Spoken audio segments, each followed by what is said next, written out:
So here's the injector. This is a 6977 series injector. Okay, this is actually a used injector, but it's a very low hour used injector I pulled from a different truck of mine. I know it has low hours.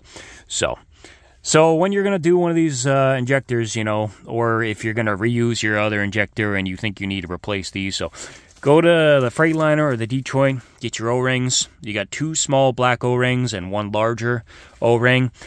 Typically, that's all you would need. But when you have compression getting past the seal right here, there's basically, the injector cup is basically copper, and this presses into it. You can see that it's shiny metal there. So this shiny metal is shiny because it's been pressed up against the copper. But sometimes what happens is when the piston comes up, and we're talking very high compression, it blows past this copper seal here, and then it blows past this ring, and here is your fuel channel. So when you have air bubbles getting into the fuel channel, and the fuel is going in the injector and through the nozzle, you have fuel mixing with air going through the nozzle, and the diesel engine is extremely sensitive, and that is going to give you a sputter on your cylinder. Now, you could have a cracked piston, low compression, or a cracked cylinder head, or a leaking head gasket as well, but if you don't have those things, this is a very common problem. And that is why the Freightliner in Detroit, some of these places don't have them, but you can get the extra leak seals to prevent this from happening or minimize it from happening. So you have graphite seals here. They're very expensive. They're like 12 bucks a piece. The graphite seal seats at the bottom here, and it goes between this and the copper on the injector cup. So it's when you crank this down to 55 foot-pounds of torque, this presses the graphite seal, and it makes it even better. So then, additionally, now you have this blocking some compression that could go up through here and get in the fuel channel. But now you also have the fat O-ring that goes around here. So if a little compression gets into here, now it has to get past the fat O-ring, and then it has to get past your new O-ring that you're putting on your injector. So if you have that problem, this is a very good thing you can do. I've made other videos of removing the valve cover. Feel free to check them out. In general, once you get everything off, valve cover needs to come up, tilt like that, and go out like this. So we got this hose off here. Our linkage is up and tucked away that way. And we get our zip tie on here, on the linkage attached to this wiring harness. And we've taken the hose off here. So, you know, as you can see, like that's what you want it to look like. You want that room, you need that room. If you don't have that room, it's going to be a pain in the butt. Now I'm going to take the cover off. Here we go. There's the valve cover, it's off. And we're going to be doing the number 5 injector. So keep in mind, when you're doing the number 5, anything 4 through 6, you got to pull the jakes 2 and 3. Anything through 1 through 3, you got to pull the jakes 1 and 2 to get injector 1, 2, and 3. So the cool thing is we can leave this shit on because I don't want to take this shit off. It's already adjusted. I've already tweaked it. I don't need to mess with that.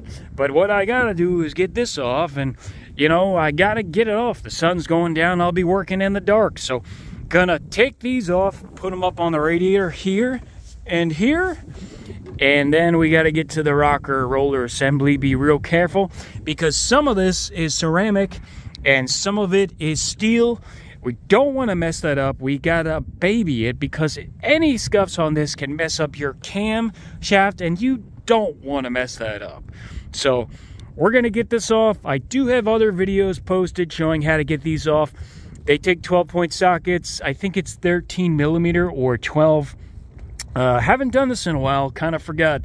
But when you retorque them, they take 85 to 90 foot-pounds of torque on these 3 bolts that hold your Jake brakes on. So, and then you got the wire up here. And as you can see, I got silicone on my nuts, the little screws right here, because I don't want them coming off and getting into this assembly and stuff. And that's why I put the silicone on there. It's like an extra preventative measure. So we're going to get these off. If you're interested, I got other videos showing how to get these off, but let's get her done. Please smash the like button. It really helps me out with the algorithm, and sharing this video with other truckers and mechanics so they can too watch this video, comment, share information in the comment section below. It's getting a little cold out here, just a little, so I gotta keep on moving. In fact, I'm gonna do some jumping jacks or something, because I'm trying to keep the circulation up. The jakes are off. That's where I always put them. It drips oil. I don't... Look at that. I got oil on the fan. Oh my God. I can wipe that off in a couple of minutes. All right, but anyway, the jakes are off, okay? And they were 12 millimeter 12-point bolts. So I said 12 or 13, they're 12. Okay, so the next thing is, if you're doing the injector 4 through 6, you have your cam assembly here with two separate the shafts that go in the middle. So we have 1, 2, 3, and a nut on the end. I think it's 18 millimeter, and then also takes 80 foot-pounds of torque. These take 85 to 90 foot-pounds of torque. I wouldn't torque that nut past 80 foot-pounds of torque. And I also put thread lock on the nut just in case, because I don't want that baby coming off. So here are the injectors. Okay, that's 4, 5, and 6 in the back. We want to do 5. So to get to 5, we got to pull this stuff off. And to pull this stuff off, we got to take these 12 millimeter bolts off. Now, when you take these off, just make sure you do them like a little, you know, turn this one loose, turn that one loose, turn that one loose, but not all completely loose. Just do it like all across the board to keep it even, because we don't want to be flexing this shaft that goes through all these assemblies. We don't want to flex the shaft too much. It's not meant to be flexed that much. So we're going to take these off. We're going to lay some paper towels out on the floor inside the rig, and then I'm going to put this assembly on that, and we just want to baby it. We want to be super careful, okay? Even when we're taking it out. Like when you take these bolts off, leave them in. You don't want them off this shaft, because if they're off, all this shit can slide off and go flying onto the ground and just ruin your day. So you don't want that. You want to be very careful. You want to pick this baby up with 2 hands, 1 grip here, 1 grip there, and slowly walk yourself backwards down your tire, and preferably on your stool and back to the ground. But this is literally one of the most important parts. This means so much to you as a trucker. The quality and the smoothness of these surfaces. You don't want to mess these up at all. If you mess them up, you're going to mess your cam up, and you're going to have serious engine problems in the future. So I don't want this to spook you, but just take your time and be very careful. All right, it's time to get the rocker assembly off. Oh yeah, that's what I'm talking about. Just lay it on some newspaper, something like that. Keep it nice and clean. I'll come back over here and show you what we got here. That's what it looks like once it's pulled out. Now we have full access to our injectors, 4, 5, and 6. So it makes it a lot easier. We got our clearance. We got all the room we could possibly need. And we can look at our cam, inspect it, just look over things. You know, make sure we're not dropping stuff in here. Check all that out. Check everything. Inspect everything with your eyes. Make sure it looks good. So here is the number 5 injector. It needs to come out. It takes a 15 millimeter socket. These are held down by 55 foot-pounds of torque. And Detroit Diesel recommends to replace the bolts. I've never replaced the bolts. I've never had a problem. I always torque them to 55 foot-pounds of torque. So that's about it. That size, I don't really know, but it's a very small socket. Be very careful with these, and when you put your injector back on, just snug them up. Do not ever over-tighten these, or these will snap in half. So you just want to make them snug until they're snug, and you just feel them. You feel the resistance when you're turning it. You do not want to over tighten these, you will snap them in half. So I don't want to scare you guys, but these are things I've learned in the past, and I'm trying to save you some time. So I hope you guys are still watching at this point. There is more to come when we pull this baby out. So I'm gonna grab the tools I need and pull this baby out. Once this is off, the 15 millimeter bolt with the assembly piece of metal right down there, it's not just gonna pop out. So the other thing we gotta do is, well, there's a special tool and you can pry it out and all this stuff, but I always like to take a flathead screwdriver, a real large flathead. I like to angle it in this way and just stick it in that gap between the injector and the cylinder head right there. I like to stick it in that gap there, and then the screwdriver is facing this way, and then I put vice grips on the handle and just turn it with the vice grips, and this baby usually just pops right out. So another thing, I'll have paper towels ready because I don't want diesel running all up in the cylinder head.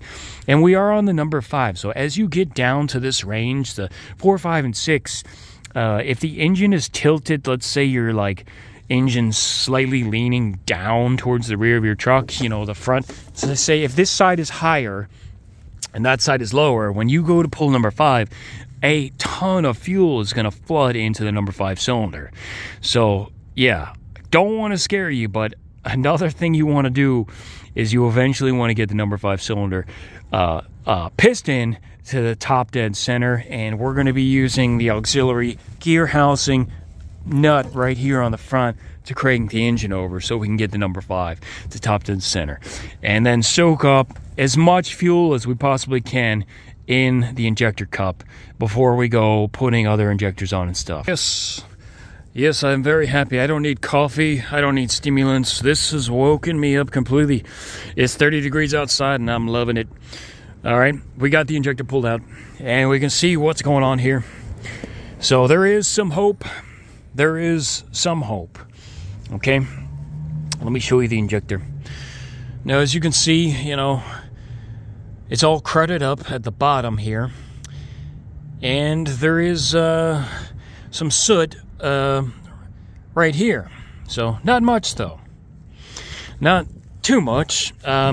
We did have the fat O-ring on, which seated right around here. So let's see if anything got past the fat O-ring. So we're looking around and it looks like nothing as far as soot and stuff was really getting past the fat O-ring. It does look tinted and a little rusty on here, but you can see where the fat O-ring was sealing.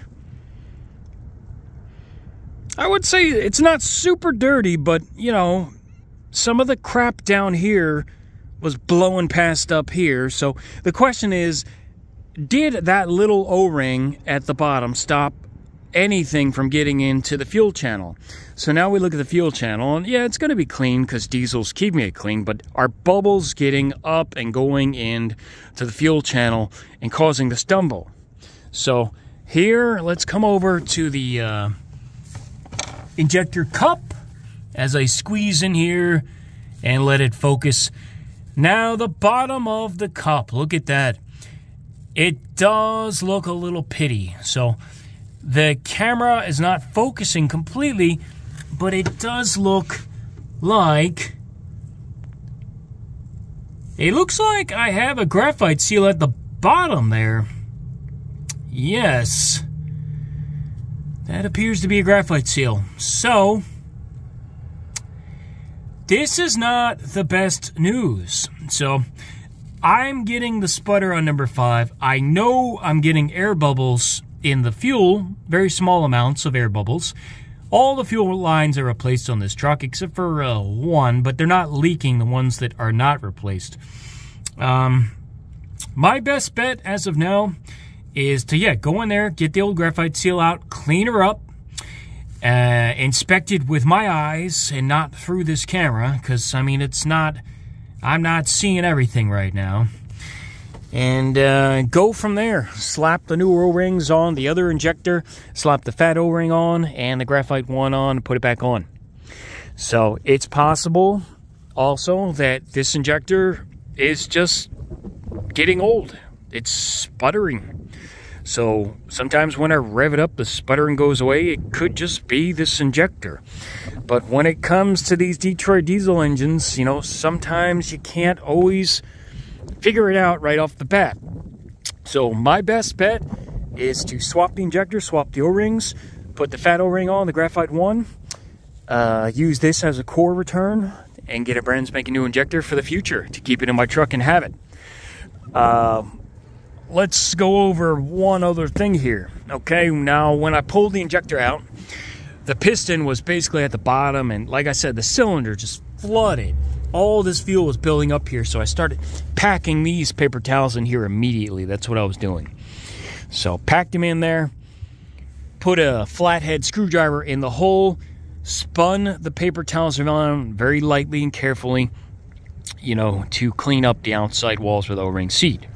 Okay, then the next most important thing, and please, I hope you're still watching this, is you need your piston at top dead center. So we got this setup over here, and we got that socket on here with this big breaker bar, and we were cranking the engine over and over until, you know, I saw the fuel stop rising in this area. So once the fuel stopped rising, I knew my piston was at top dead center. Then I take my little screwdriver here and drop it in, and it bottomed out quick. So the piston is at top dead center. I could feel with this screwdriver tapping on top of the piston. All right, everything is cleaned out in the injector cup. I sprayed WD-40 with paper towels, cleaned out everything inside, nice and clean. So I have my new graphite gasket on the bottom, and I got my fat O-ring right above that. So the injector is going in now. Here is the replacement injector. I have new O-rings, 1, 2, and 3 right here. Everything's cleaned up, looked it over good. It's going in. The injector value on it is 21, so I'll write that down so I can program that into the ECM. But actually, right now, all my injectors are set at 75. And she's going in. I'm going to coat this all with oil before I put it in. And I'm going to lower it down vertically as straight as possible. I don't want to stir up the graphite gasket on the bottom that's already sitting in the cylinder head. Make sure this surface is as clean as possible. Don't hit it with a wire wheel or anything like that. So just take your injector, lower it down with 2 hands, make sure it's super straight, and make sure it feels like it goes in good. And remember to torque it to 55 foot-pounds of torque. Make sure your torque wrench is calibrated. So she's going in, and I gotta slap this back together because it's getting cold out here. So the injector is torqued down to 55 foot-pounds of torque. The injector solenoid is snugged up. One thing I left out is when you're done this, make sure your connections right here are tight. If you feel a loose one, you can pinch it with vice grips and tighten it up. Otherwise, replace it. And if you really think it's bad, replace your entire injector harness. But I don't see any problems with my injector harness. It feels very solid. I don't see any scuffs or anything like that. That is something I might consider doing in the future if I still have a problem. One other thing is when you start snugging these bolts down, and before you finally torque it, you want to wiggle these left and right, and you should have a little free play.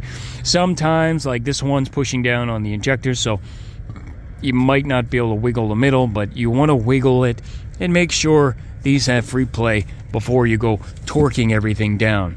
Because sometimes these don't line up and people go to torque the stuff down. That would turn out real nasty. You don't want that. So that's it. Just, you know what I'm saying? I'm wiggling it this way and that way, and there should be like the slightest clearance between here and here. So that's it. Okay. I want to thank you guys for watching this video. Please like it. It would really help me out. And it would basically tell the algorithm to share it with other mechanics and truckers so they can see it. So that's it. Jakes. Okay. Jakes need to go back on, torque them up to 90 foot-pounds of torque. And I got to go around and clean this. So this is all pain in the butt from now. You know, and if you've done this before, you know what I'm talking about. You got to clean the corners and all that stuff, and clean the gasket and seat the gasket on the valve cover, and put it in here. the cover on without the gasket falling off and getting snagged up on the jakes. And it's all very annoying. If you got a DD15, it's probably much easier. That's what I think. So, but you know, I do like this engine. It's a tough, reliable engine compared to the DD15 motor. So, you know, clean up everything, put silicone in the corners here, all your little corners, front and back, and make sure you position your valve cover properly, put it back on, and torque her up, connect your coolant line, everything back up, you know, everything, and just leave your hood open. And you know, you can either crank it with starting fluid, which most people would say don't do that, or you can crank it for 1 minute straight and beat the shit out of your starter motor. So that's up to you. But if you do you know, crank it with starting fluid, I can show you a quick tip right here, which will make your experience much easier and save on your battery life and all that shit if you're in the cold, because I'm in the cold and my batteries might not want to crank for a minute straight to because we got no fuel in the system, you know what I'm saying? So it's not going to start. So basically we can take that off right there, and I can arc a wrench on the starter motor solenoid right here, connect the wrench between these 2 points, and turn the engine over and just spray a little in there, like a tad, to just keep it going over and over. We don't want to spray too much. We don't want to lock it up through vapor lock, okay?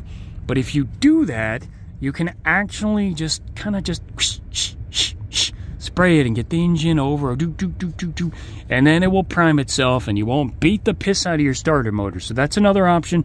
That's up to you. Some people would say don't do it because you could overspray it and vapor lock it, and just you don't want to overspray it. And the engine has to be cranking over fast enough for this actually to work. So if you were to try it and the engine was cranking slow, it would be a waste of time. So until next time, guys, thanks for watching.